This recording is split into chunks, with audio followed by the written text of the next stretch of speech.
మన వెనకాల కనిపిస్తున్నదే తిరుమల 7 కొండలు. ఆ 7 కొండల పాదాల చెంత ముంతాజ్ హోటల్స్ వారి నిర్మాణం ఒక్కసారి చూడండి. ముంతాజ్ హోటల్స్ వారు 5 స్టార్ హోటల్ నిర్మిస్తున్నారు. ఇక్కడ బార్ అండ్ రెస్టారెంట్లు, స్విమ్మింగ్ పూల్లు, స్పా సెంటర్లు, నాన్ వెజ్ రెస్టారెంట్లు, 100 విల్లాలు ఇక్కడ కడతాడంట. ఏ ఒక్క సామాన్య భక్తుడికైనా ఉపయోగపడేటువంటి ప్రాజెక్ట్ అంటే ఇది కాదు. మరి ఈ ప్రాజెక్ట్ దేనికోసం అంటే అక్కడ కనిపిస్తున్నటువంటి 7 కొండల్ని అపవిత్రం చేసేదానికి తప్ప ఈ ప్రాజెక్టు వల్ల ఒక్క హిందువుకి గాని తిరుపతికి గాని ఏ మాత్రం కూడా ఉపయోగం లేదు. కాబట్టి ఈ రోజు ఈ కూటమి ప్రభుత్వాన్ని యావత్ హిందూ సమాజం కోరుతున్నది ఏంటంటే ఆ 7 కొండల పాదాల చెంత దయచేసి ముంతాజ్ హోటల్స్ కి ఇచ్చినటువంటి 20 ఎకరాల స్థలం ఏదైతే ఉందో తక్షణమే రద్దు చెయ్యండి. ఈ తిరుమల తిరుపతి క్షేత్రాల్లో ఎక్కడ కూడా మద్య మాంసం విక్రయాలు జరగకుండా చూడండి అని చెప్పి ఒక పక్కన మేము డిమాండ్ చేస్తుంటే మరొక పక్కన మీరు ముంతాజ్ హోటల్స్ కి ఇలా అనుమతులు ఇచ్చేసి వాళ్ళేమో ఇక్కడ బహుళ అంతస్తులు కట్టేసి తిరుమల క్షేత్రాన్ని నాశనం చేసేట్టుంది. అక్కడ మనం చూడొచ్చు తిరుమలకి వెళ్లే బస్సులు కూడా అక్కడ కనిపిస్తూ ఉంటాయి మార్గ మధ్యంలో. వాళ్ళందరికీ రేపు ఇక్కడ ఏం కనిపిస్తుందంటే ముంతాజ్ హోటల్స్ కనిపిస్తుంది. ఒక ఆధ్యాత్మిక క్షేత్రంలో ఈ 5 స్టార్ హోటల్స్ ఏంటి, ఒక ఆధ్యాత్మిక క్షేత్రంలో నాన్ వెజ్ రెస్టారెంట్లు ఏంటి, ఒక ఆధ్యాత్మిక క్షేత్రంలో బార్ అండ్ రెస్టారెంట్లు ఏంటి, ఒక ఆధ్యాత్మిక క్షేత్రంలో స్విమ్మింగ్ పూల్లు ఈ కల్చర్లు ఏంటి, ఒక ఆధ్యాత్మిక క్షేత్రంలో స్పా సెంటర్లు ఏంటి. దయచేసి ఆధ్యాత్మిక క్షేత్రంలో ఆధ్యాత్మికత ఉండాలి కానీ ఆధ్యాత్మికతను అపవిత్రం చేసేటువంటి ప్రాజెక్టులను దయచేసి ప్రభుత్వాలు ఎంటర్టైన్ చేయొద్దండి. హిందువుల మనోభావాలను దెబ్బతీయొద్దండి.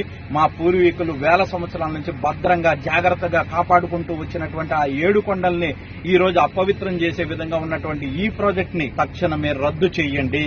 ఈ క్షేత్రము ఒక భూలోక వైకుంఠం, కలియుగ వైకుంఠం, సాక్షాత్తు వెంకటేశ్వర స్వామి కొలువైనటువంటి క్షేత్రం ఇది. మరి అటువంటి క్షేత్రాన్ని అపవిత్రం చేసేటువంటి ఈ ప్రాజెక్ట్ ని దయచేసి రద్దు చేయండి. ఎందుకంటే ఇది ఇప్పుడు పునాదులే పడినాయి, ఇంకా వర్క్ అనేది స్టార్ట్ అనేది ఇప్పుడే ప్రారంభమైంది కాబట్టి ఈ స్టేజ్ లోనే నిలుపుదల చేయండి. ఈ ప్రాజెక్ట్ కి గత ప్రభుత్వంలో అనుమతులు వచ్చాయి, మరి అప్పుడేం చేస్తున్నారు అనొచ్చు.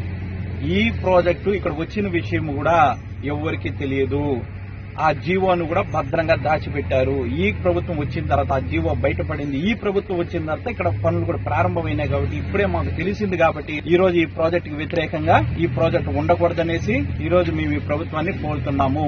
అటు పక్కనేమో శ్రీవారి మెట్టు, ఇటు పక్కనేమో అల్లిపిరి మెట్టు, ఈ 7 కొండలు మనకు క్లియర్ గా ఇక్కడ కనిపిస్తాను. 7 కొండలు అవే, అదో అడవి. అక్కడ మనకి ఏదైతే గ్రీన్ గా గోడ కనిపిస్తుందో దాని వెనకాలంతా ఫారెస్ట్ ల్యాండ్ అంట. ఫారెస్ట్ ల్యాండ్ అన్నారంటే అది 7 కొండలే. ఒకప్పుడు 7 వరకు కూడా 7 కొండలు ఉండేది, కానీ కాలక్రమంలో టూరిజం వాళ్ళకి ఈ ల్యాండ్ ఇచ్చారంట. టూరిజం వాళ్ళు ఏం చేశారు, ముంతాజ్ వాళ్ళకి ఇచ్చేసినారు. ముంతాజ్ వాళ్ళు ఏం చేస్తున్నారు, బార్ అండ్ రెస్టారెంట్లు, నాన్ వెజ్లు, స్పా కల్చరు, స్విమ్మింగ్ పూల్ కల్చర్లు, అర్ధనగ్నంగా సూట్లు వేసుకుని ఇక్కడ తిరుగుతారంటారు. దీనివల్ల క్షేత్రం నాశనం అవుతుంది.